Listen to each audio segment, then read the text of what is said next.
G'day, I'm Luke from Drifta, and we're going to show you the new Drifta Offroad Tourer. Now this is just a quick video. I'll do a better one later on, but we've only just finished this. It's been 18 months in the making really, and we've finally got it finished. It's been a big project. We've had to design the whole trailer, the tent, the awning. So anyway, here it is. So this is it here. I'll do a quick walk around with you to show you roughly the trailer, and then we'll quickly set up the tent. Now basically the trailer is a 6x4 off-road trailer, okay?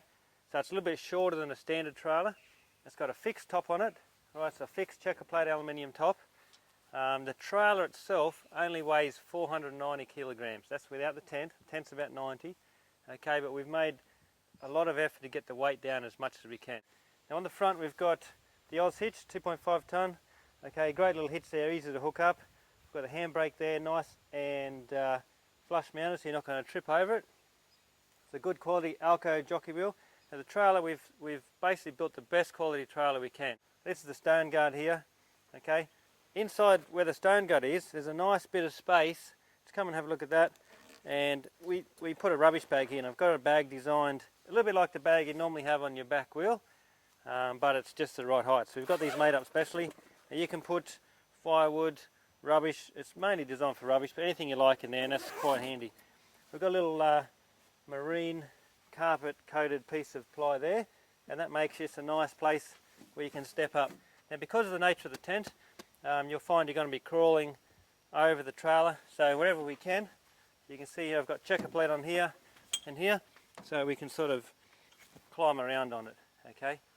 Now we've gone for a Diamond T toolbox. This is the large version, the large tradesman toolbox. We've powder coated it black, and you have a look inside here. Now a little tray there slides back and forth. There's lots of space. We've got some of the awning parts in there. Just have a quick look in here. We've got 105 amp hour deep cycle battery. This is the actuator controller here. It's just a military grade rocker switch, a couple of cigarette plugs, fuse block. We've got a voltmeter and an LED light here, and a battery charger. Okay, so pretty simple, but all does the job. Now we've got jerry cans both sides. We've got a nice box on top of the toolbox, on top of the mudguard here. So that's for just general bits and pieces. Okay, gas bottle.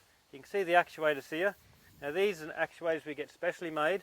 They're a 75 kilo lift, and they lift 300 mils. Okay, so basically there's 4 of them, so that's going to lift 300 kilos. The tent weighs 100 kilos, say, with the awning, so they've got plenty of capacity. Now the actuators are an electric actuator, so while they'll lift 75 kilos, they will actually hold 10 times that. So they'll hold a couple of tons easy. Okay, so there's no chance of them coming down at night, or you don't have to pin them or anything, so they'll hold plenty of weight. The actuators are just bolted on. Okay, and we've got you can see on this one here, we've got an all-weather plug that it plugs into. Okay, now just say in the rare case that you broke an actuator for whatever reason, or one was faulty, alright, there's a spare one in the toolbox, and you could literally undo nut and bolt, plug that in, and you've got another one. If you ever happen to break one, we'd send you another one. But they're very strong. We made them specially for this application, and with all the testing we've done, we haven't had any trouble. Again, if you were, say for example, to have a battery problem or electrical problem, if you had 4 people, you can undo these bolts and lift this whole thing down by yourself. It's not that heavy. Same thing lifting it up again. So in the worst case scenarios, it's not like you're going to be stuck up or stuck down. You can move it around by yourself. I've got a switch at the back here. I'm not sure if you can see that, but there's 2 LED lights here. So basically there's 5 LED lights in total. One in the toolbox, one here, that side. When the tent folds over, there's one under here, and there's also one inside the tent. Water at the back there. We've got another couple of cigarette plugs here on the back, say for a fridge or more lights if you want them. You probably won't even use those. Now this is the awning we have here. This is one we designed ourselves. It's made from Super Peg in Brisbane, It's a beautiful quality awning. It's one that folds at 180 degrees, so it's a brand new awning. You've got the wheel on the back here. Okay, because it's such a shorter trailer, we've had to take a lot of care in getting the balance right. But the spare on the back there works really well. You've got your drop-down stabilizers here, okay, and you can see I've just put the jockey wheel down. All right, and that's very solid. Okay, even when it's up higher, it's still really nice and solid. Same on this side. Underneath, yeah, like I said, we've got the 5-leaf Alco off-road suspension. It's got the electric off-road electric brakes and the rebound springs with greasable shackles. Okay, now that's the heavy-duty off-road version of the Alco. We're using just an off-road tyre like that. Standard is 245/75 on a 16-inch rim. Of course, we can match to most tyres. Because we've got the toolbox on top, there's plenty of space in here, okay, but we can't go too big a tyre. So if we're going to go a bigger tyre, then we'd have to slightly lift the suspension with some packers to give it a bit more height in here. Okay, so 245 standard, that's what you get on a Ranger or a Hilux standard. Okay, coming this side a little bit more, you can see this is the tent inside here is the Hannibal. The Hannibal is the best quality tent on the market by far. Although I have done a lot of my own specs to it. We've made our own cover just to fit everything in better. And you know, pretty much, like I said, the best tent on the market. We'll show you that in a sec. I've got some max tracks here as well. I mean, we've made this as an off-road tourer. It's designed primarily where you'd, you know, travel to Ayers Rock and back, or, you know, Cape York and back, or wherever you want to go. But it's designed for travelling day to day. If you wanted to go to the beach and set up with 4 kids for 2 weeks, it's probably not the right camper for you. But it is designed as an off-road tourer. We've got some max tracks there as well, fits nicely there. That's pretty much it. So what we'll do now is we'll quickly fold it open and you can see how it all works. Okay, so quick look underneath here. Alright, now we made this as strong as we can. You can see the 5-leaf rebound springs. This is a heavy duty off-road. Doesn't need shocks. You can see the size of the hangers up in here. Very heavy duty hangers. We've got the 5/8 U-bolts, off-road electric brakes. We've got the water tank as well, so it's an 80-litre water tank. And we've got underbody protection sprayed all up underneath the chassis. And you know, keep in mind you see a lot of trailers with independent and shocks, all those sort of things. It just complicates it. It's very expensive, and for a light trailer, I mean, this is not a 1.5 ton trailer like Kimberley or something like that.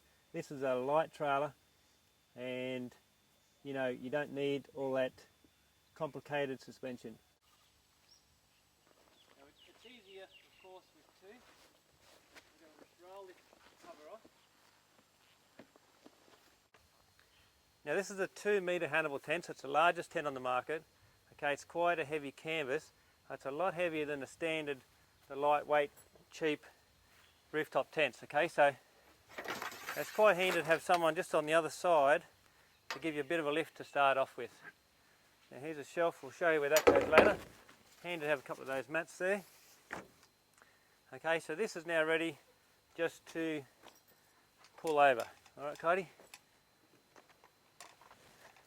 Okay. There you can see that there, just comes around and it goes like that. Just check that that's locked in properly. Pretty much that's all it is. Okay. Now Codo's going to give me a quick hand to set this up. Alright. It goes in there. Okay, now one of the things I've designed as well is normally this has to be tied down with ropes on most rooftop tents. Okay, now I've designed these 2-stage pole, and that comes out and locks that in. Does a couple of jobs. One, it makes it nice and steady, alright, and 2, it also helps you quite a lot when you're getting in and out of the tent. Now pretty much there, we've got this tent folded over. I've put the little pieces here up on that side as well. I've got a little support bars out, few more things we can do in there, I'll show you in a sec. Now, the big advantage of course is we've been able to do all of that when it's down low. Okay, so it's a nice height right here, you're not reaching, and that's a big advantage of this system. Because the weight's all folded out here now, we're going to lift it up, but what I like to do is Kaido's going to press the button and I'm going to just take a little bit of the weight on the ladder, because we've got a lot of the weight on the outside here now, which is going to work as actuators twice as much. So it's fine for that to happen, but I just like to come in here. Okay, Kaido, come in and press this button. I just like to sort of take a little bit of the weight. Now I can do that from the ladder. Alright, so, yep, up she goes. Now it's just a rocker switch. Okay, so it's just up and down. Now the actuators have got a limit switch when it hits the top and also the bottom. Okay, so they've all got individual limit switches. You can just see I haven't got a lot of weight there, but you'll find that they will go up a lot more even. They will hit the top at different points, depending on a little bit of weight more on that side. And that's it there. Okay, so thanks Kaido. Now this is another ladder we've also done.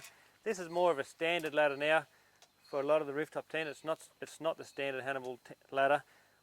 This is great because it's got lots of adjustability, which of course is what we need. Now a lot of people, you know, like when I was in America originally and the rooftop tent was down the bottom here, the reason I've put it up on the actuators is that it's reasonably down for travelling, so it's below the roof rack on a vehicle, but by putting it up above head high, you're able to utilise all this space. Okay, if it was any lower, then you're really wasting this space as a tent section. And the rooftop tents were of course designed to be at the height of a roof rack, so you could put the tent underneath. And that's why we've done the actuators.